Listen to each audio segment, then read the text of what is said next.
আমি সেদিন একটা মেয়ের মেসেজ পড়ছিলাম ফেসবুকের মেসেঞ্জার। দেখুন, আমি ফেসবুকে মেসেঞ্জারে খুবই কম ঢুকি, খুবই কম, এবং আমার মেসেজ খুবই কম পড়া হয়। যদি একটা পেজে 40 লাখ মানুষ অ্যাক্টিভ থাকে বা 30 লাখ মানুষ, আপনি 29,99,900 মানুষ যদি বাদ দেন, তাও থাকে 100 মানুষ। 100 মানুষ যদি আমাকে একদিনে মেসেজ করে, is it really possible to reply? না, এটা পসিবল না, আমি পারি না। তবুও কি করি, মাঝে মাঝে আমি পড়ি। I check the message sometimes when I'm free. কেন? যেন আমার মাথায় আসে যে what's going on, কি হচ্ছে আসলে, এটা আমি বোঝার ট্রাই করি। সেদিন আমি মেসেঞ্জারে ঢুকলাম, মেসেজে গিয়ে আমি একটি মেসেজ পেলাম, যেটা একজন মেয়ের মেসেজ ছিল, অনেক লম্বা মেসেজ, এবং এই মেসেজে একটা সুন্দর মেসেজ আছে, যেটা আমি তোমাদেরকে শেয়ার করতে চাই। যেহেতু এটা অনলাইনে যাবে, অনেক মেয়েরাও এটা শুনবে, অনেক বোনরা এটা শুনবে, অনেক কিছু শেখার আছে। একজন মেয়ে মেসেজ দিয়েছে যে, হুজুর, আমার বাবা অনেক বড়লোক মানুষ, অনেক রিচেস্ট, তো আমি অনেক বড়লোক পরিবারের একজন মেয়ে। আমার ফার্স্ট বিয়েটা হয় বাবা মায়ের ইচ্ছায়। আব্বা আম্মা একজন ছেলে দেখে আমাকে বিয়ে দেয়। ছেলেটা অনেক ভালো, সেই হিসেবে আমাকে বিয়ে দেওয়া হয়েছে, এবং আমি জানি যে yes, he is a good person, তাকে বিয়ে করতে হবে আমার, আমি বিয়ে করেছি। কিন্তু হুজুর, আমি আপনাকে কি বলবো, সে মেসেজগুলো এভাবে লিখেছে। বিয়ের পর দেখলাম যে তার character it's totally has changed, পরিবর্তন হয়ে গিয়েছে। তার কথাবার্তা আগের মতো নেই, তার অ্যাটিটিউড চেঞ্জ। ওয়াইফের সঙ্গে যে বিনয়ের সঙ্গে কথা বলতে হয়, ভালোবেসে কথা বলতে হয়, এটা সে বোঝেই না, জানেই না। আমি অনেক ছোট ছিলাম সে সময়ের কথা, তো আমি কিছু বুঝতাম না যে আসলে স্বামী এরকম কেন করে। একটু বড় হওয়ার পরে বুঝতে পারলাম, ছেলেটা আসলে আমাকে বিয়ে করে নাই, আমার বাবার টাকাকে বিয়ে করছে। সে আমার সঙ্গে বিয়ে বসে নাই, টাকার সঙ্গে বিয়ে বসেছে। তো আমার আব্বা এরই মাঝে, মানে এই বিয়ের মাঝেই তাকে এত কিছু দিয়েছে যে তাকে আর ডান বাম তাকাতে হবে না। তো সে আমাকে পরোয়া করে না। অনেক দিন ট্রাই করেছি কনভিন্স করার, তার সঙ্গে মানিয়ে থাকা। মেয়েরা অনেক মানিয়ে থাকে, পরিবার, হাজারো পরিবার টিকে আছে শুধুমাত্র একটা নারীর ইচ্ছার উপরে। নারী সবসময় বলে সরি, সবসময় মাথা থেকে নিচের দিকে অলওয়েজ মাফ চেয়ে চলে, তাই পরিবারটা টিকে আছে। না, কিছু স্বামী এত খারাপ, নারী যদি ধৈর্যশীল না হতো, লক্ষ লক্ষ পরিবারে আজকে ডিভোর্স হয়ে যেত। ঠিক না বলেন যুবকেরা? তারা সবর করে থাকে বলে অনেক পরিবার টিকে আছে। তো সে বলল, হুজুর, আফটার আ লং টাইম আমি বুঝতে পারলাম যে না, actually he is not perfect man for me, I need to take divorce. এটা ছাড়া কোনো অপশন আমার কাছে নেই। তো আমি অনেক বাবাকে বুঝিয়ে, অনেক কষ্ট করে আমি ডিভোর্স নিয়েছি। যুবক ভাইয়েরা, কি নিয়েছি? ডিভোর্স নিয়েছি। এখানেই কিন্তু কথা শেষ না। এখানে শেষ হলে আমি বলতাম যে এটা আমি কখনো ওয়াজ মাহফিলে বলবো না, কাউকে বোঝাতেও যাবো না, because it's a common story. স্বাভাবিকভাবে এটা হয়ে থাকে, মাঝে মাঝেই হয়। পরে এই মেয়েটা ডিভোর্স হওয়ার পরে, একজন মেয়ে একা কয়দিন থাকতে পারে ভাই? বিশেষ করে যে মেয়েদের বিয়ে হয়ে যায়, তাদের আচরণটা পরিবর্তন হয়ে যায়, মাইন্ডসেট পরিবর্তন হয়ে যায়। তারা তখন জীবন সঙ্গী ছাড়া থাকতে পারে না। আমরা যারা সিঙ্গেল, আমরা আগেও সিঙ্গেল, এখনও সিঙ্গেল, থাকলেও কি না থাকলেও কি, আমরা ওইটা বুঝিই না। যাদের কেউ হয়ে যায়, তারপরে ব্রেকআপ হয়, ডিভোর্স হয়ে যায়, তারা একা থাকতে অনেক কষ্ট পায়। ঠিক কিনা বলেন? তো মেয়েটা বললো, মেসেজ লিখেছে আর কি, পরবর্তী সময়ে গিয়ে আমি আরেকজন যুবকের সঙ্গে রিলেশন করি, অ্যান্ড দ্যাট ওয়াজ হারাম রিলেশনশিপ। অনেক লম্বা সময়ের সম্পর্ক আমাদের, কিন্তু বিষয়টা হচ্ছে আমার আব্বা প্রস্তুত না তাকে বিয়ে দেওয়ার জন্য আমার সাথে।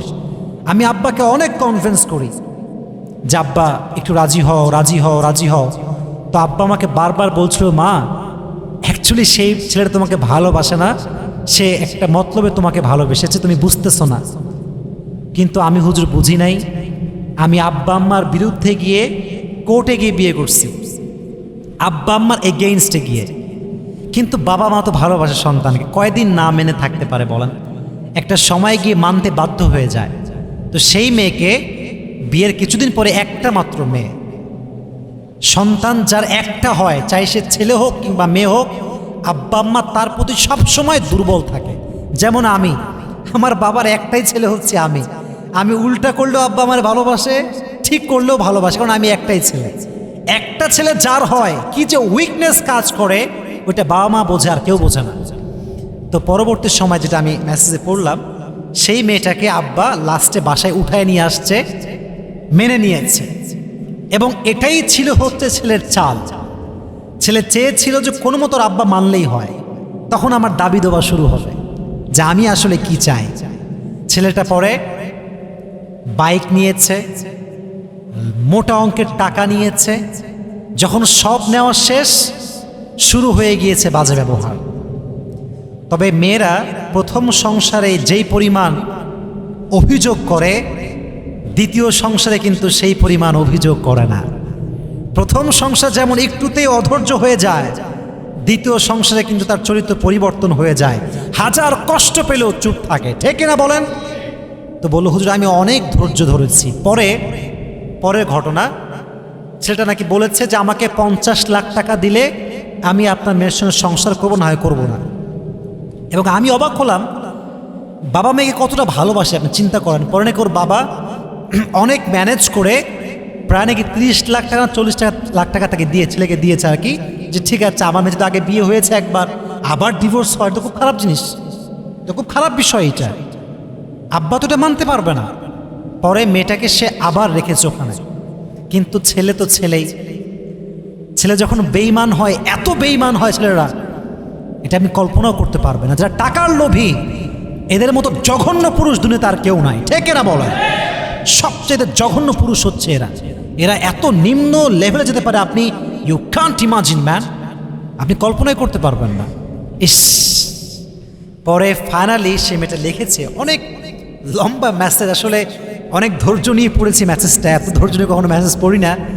লাস্টে সে লিখেছে, হুজুর আমার এই সংসারটাও ভেঙে গিয়েছে। তো আমি শুধু এতটুকুই ভাবলাম, আল্লাহ সবাইকে সব দিক থেকে সুখ দেয় না। হ্যাঁ, বাপ কোটিপতি কিন্তু মেয়ের ডিভোর্স হয়ে গিয়েছে 2 বার। বিশ্বাস রাখেন, আমাকে বিশ্বাস করেন, বর্তমান সমাজ হচ্ছে এমন, ডিভোর্স হয়ে গেলে কোনো মেয়েকে সমাজ আর মূল্যায়ন করতে চায় না, চাই সে ভালো হোক চাই সে খারাপ হোক। ঠিক কিনা বলেন যুবকেরা? সমাজটাই এরকম হয়ে গিয়েছে। পরে সেই মেয়েটা লিখেছে, হুজুর আমি দীর্ঘদিন যাবৎ প্রায় 1 থেকে 1.5 বছর বাসাতেই আছি, বাট আমি একা থাকতে পারি না। ওই যে আগে বলেছি, যা লাইফ পার্টনার হয়ে যায় পরে সে একা থাকতে পারে না।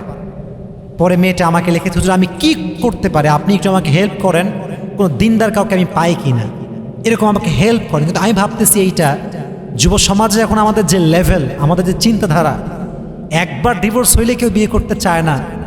যেই মেয়ে 2 বার ডিভোর্স মানে জীবনে পেয়েছে তাকে কে বিয়ে করবে? সমস্যা।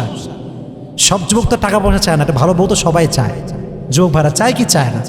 চায়। এজন্য আমি বোনদেরকে বলব, বোন যাকে বিয়ে করছেন একটু ভাবেন যে সে আপনাকে বিয়ে করছে না নাকি আপনার বাপের টাকাকে বিয়ে করছে, এটা খুব খেয়াল করবেন।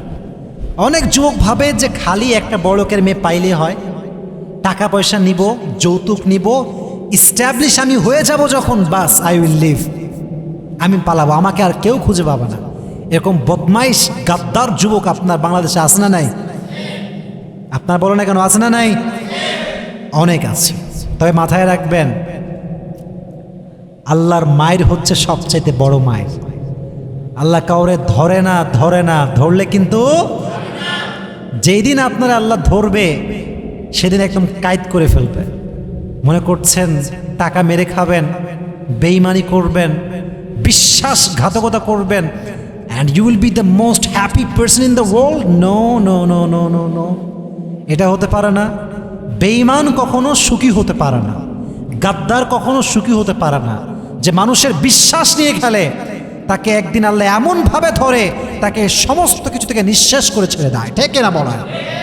আল্লাহ যুবকদেরকে হেদায়াত দান করুন, সকলেই পড়া আমিন।